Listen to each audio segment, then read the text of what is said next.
राम राम नमस्कार मंडळी. तुमचं स्वागत आहे आपल्या नव्या व्लॉगमध्ये. आता वाजलेत 9:50 आणि आता आपण निघणार आहे BRCच्या दिशेने, जे काही मानपूरला. तिथून आपली आता नवीन ट्रेकची जी बस आहे ती तिथे येणार. तो आपला पिकअप पॉईंट आहे. सो तिथून आपल्याला पुढे जायचं आहे. आपली बॅग वगैरे तर भरून झालेले, शूज पण आपण घेतलेलेच. बस पाण्याची बॉटल घ्यायची आहे, मुलीला बाय बाय करायचं आहे आणि मग निघायचं आहे.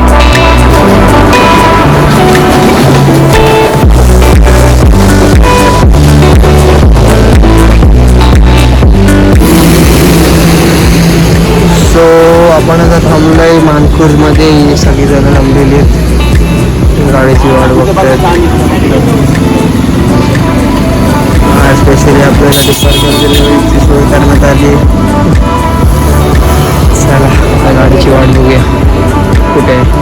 सो 12:45 झाले आणि बस निघाले नाणेघाटच्या दिशेने. आपला दुर्गास्वारचा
पब्लिक आली. आपण चालले जुन्नरच्या दिशेने.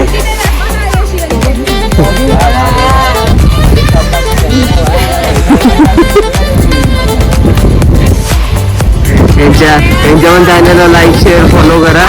डान्स ड्रामा ट्रॅव्हल नक्की बघा. रिसेंटली पार्ट 1 टाकला पावन गिंड. नक्की बघा, लाईक करा, शेअर करा, सबस्क्राईब करा.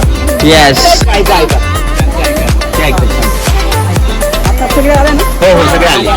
आता जंगल लागले, आता तुम्ही मागे राहू नका, कारण जंगलामधून वाटा फुटलेल्या आहेत. जनावरांच्या वाटा बाकीचे मागे जर राहिले, आम्ही पुढे गेलो तर धुक्का जर आला तर अचानक सांगता येत नाही. त्याच्यामुळे माणसांनी मागे राहू नये आणि जाताना हे झाडांना हात लावू नका. आणि जरी लावला तरी बघा त्या झाडावरती काय आहे की नाही, पुन्हा त्रास व्हायला नको आपल्याला आपली सेफ्टीसाठी. आणि आपण वरती जाणार आहोत, ते पाऊल वाटायची आपण त्या पाय कुठे ठेवतो, दगडावरती ठेवतो का मातीवरती ठेवतो? दगडावरती जर ठेवला तर व्यवस्थित दगड व्यवस्थित आहे का नाही त्याची, कारण पाण्याने माती धुवून आलेली असते. ते दगड जर रिस्की असलं त्याच्यावरती पाय ठेवू नका. आणि शेवाळावरती पाय ठेवूच नका. ते मातीचं जंगल आहे त्याच्यावरतीच पाय ठेवा थोडंसं. आणि आता आपण वरती गेल्यानंतर आपल्याला आता पहिल्यांदा लागणार आहे भुयारी मार्ग आहे. आपण किल्ल्याच्या पायथ्याशी तू पहिल्यांदा बघणार भुयारी मार्ग. त्याच्यानंतर मग आपण शिड्यांनी वरती जाणार त्या शिड्यांनी व्यवस्थित जायचं धरून. नंतर मग रोज टप्प्यात झाल्यानंतर मग किल्ल्यावरती चालू आपण. सुरुवातीला लागणार धान्य काढून झाल्यानंतर मग पाण्याचे टाके झाल्यानंतर मग जिवादेवीचं मंदिर आहे. जिवादेवीचं मंदिर बघूया. नंतर मग किल्ल्यावर असं वानर लिंगी त्याला खडपारशी असं म्हणतात. खडपारशी झाल्यानंतर मग आपण कल्याण दरवाजाला जाणार आहोत. आणि एक आपल्याला गजलक्ष्मीचं शिल्प आहे, पण पाऊस असल्यामुळे आपण त्या तिकडे जाऊ शकत नाही. त्याला जायला आपल्याला 1 तास लागेल. त्यामुळे आपण गजलक्ष्मीचं शिल्प बांधणार नाही. फक्त धान्य कॉटर, जिवादेवीचं मंदिर आणि किल्ल्यावरून दिसणारं वानरलिंगी सुळका आणि नंतर कल्याण दरवाजाने खाली येणार. या किल्ल्याचं अस्तित्व एवढंच आहे, जो मूर्तीच्या नावाचा राजा होता मुघलांचा, त्याला या किल्ल्यावरती बंद केलं होतं शिवाजी महाराजांच्या मावळ्यांनी. कल्याण दरवाजापासून एक गुफा आहे छोटी, त्या गुफेमध्ये बंद केलं होतं. नंतर त्याला या किल्ल्यावरती सोडून नगर जिल्ह्यामध्ये एक पेमगिरी नावाचा किल्ला आहे, त्या किल्ल्यावरती बंदिस्त केलं होतं. नंतर 1665 साली शिवाजी महाराजांनी या किल्ल्याला तरबंदी केली. आणि जो नाणेघाटातून जो व्यापारी मार्ग आहे, त्या व्यापारी मार्गामध्ये येणारे लोक नाणेघाटावरती असलेला व्यापार केला जायचा. त्या किल्ला हा याच्यासाठी बांधला की तो नाणेघाटाचा व्यापारी मार्ग आहे, त्याच्यावरती लक्ष ठेवण्यासाठी.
ओढा ओढा शिव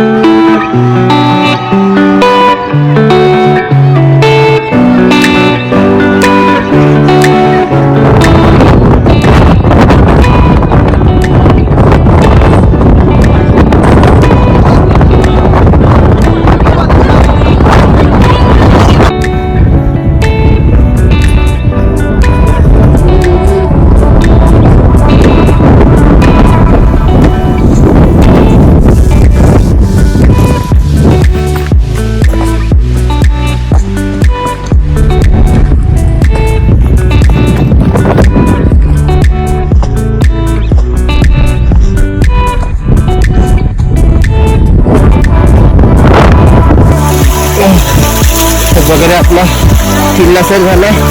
आता आपण निघालोय रिव्हर्स वॉटरफॉलच्या दिशेने. तर चला बघूयात कसं आहे तो रिव्हर्स वॉटरफॉल.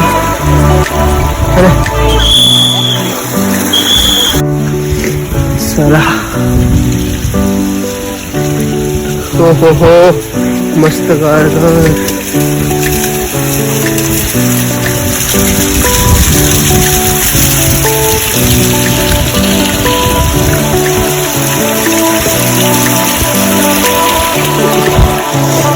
मस्त छोटे छोटे असे क्लिप्स घेते कारण की व्हिडिओ जास्त ताणून पण मतलब नाही.